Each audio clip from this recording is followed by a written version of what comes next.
What's up, YouTube? This will be your 8th tutorial on how to use Python curses. Now what I did here was I actually retyped up some code from a couple videos ago. This was the screensaver program, and I think there's a couple differences. One includes that the user can actually input a message before we initiate the screen. So here, let me get to this.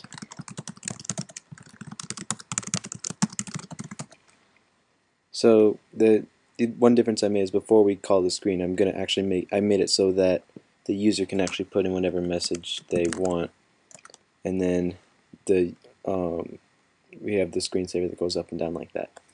And then right here, the q equals screen .getch, and since we have no delay turned on, that means if we go over and the screen.getch doesn't return anything, then q is just going to be equal to -1, and the computer's not going to wait. So as soon as I press any key, then it exits. So the first thing I want to change is, before I show you how to do color, I'm going to make it so that we can adjust how we want the colors to be while the screensaver is running. So what I want to do is, let's look at ORD of what the character 1 would be.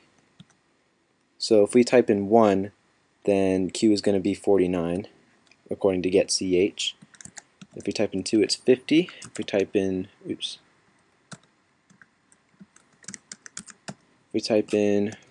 3, it's 51. If we type in 4, it's 52. So we can kind of start to see how we can use sort of a range function or a range conditional in the while loop. So we can tell it that, if Q is equal to 0, or if Q is in range, let's say 49 to, I don't know, 52. So this means that we will run this loop as long as the user didn't press anything, which is Q is less than 0, or if Q is 49, 50, or 51. 52 is not included. So that means if the user pressed 1, 2, or 3. So that's the first fix. So let me actually test that real quick. Test. So I'm pressing 1, 2, and 3. Oops. Test.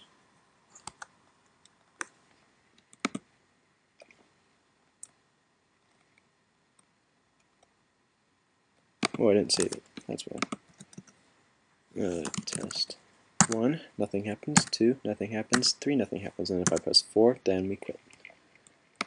So now I'm going to show you how to actually start using colors. Now the first thing you want to do is, after you call the screen, the best practice to do is right after you initiate the screen, you always want to call curses.start color. Now I actually want to show you just doing that. Oops. There we go. Just doing that by itself actually changed the program drastically.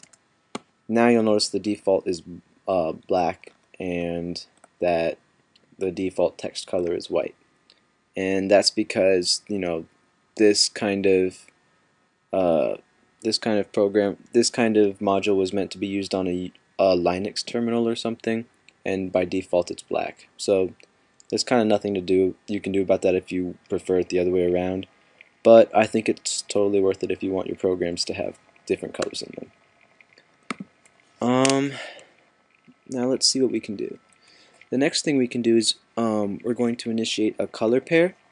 So we can do this by initiating curses.init pair, and then in your parameters you're going to want to type in 1 for your first pair, and then you're going to type in what you want the foreground to be. In this case, how about curses.color green, because green's a good color. And then you're going to want to type the background, which should just be curses.color black. Alright, that looks good. Now we can initiate more pairs than that. pair 2 curses dot color. Let's make this one blue. I actually like cyan better. It's basically blue, but it's brighter, I guess. And then curses dot color black. And one more. Init pair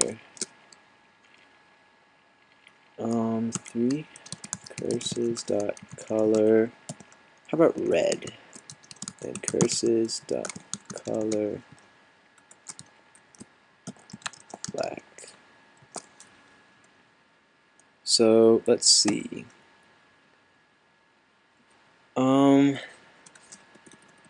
Now let's set another variable. Let's call it g. G equals 0. No, g equals 1. And then what we can do is right here we can set. Hold on, give me a second. Let me figure this out. One of the attributes we can do is curses dot color pair, and then how about G? So this means that when we add the string, we're going to include the attribute of the color pair and of whatever G is, and in this case G is 1. So we're going to take color pair number 1, which we set up here.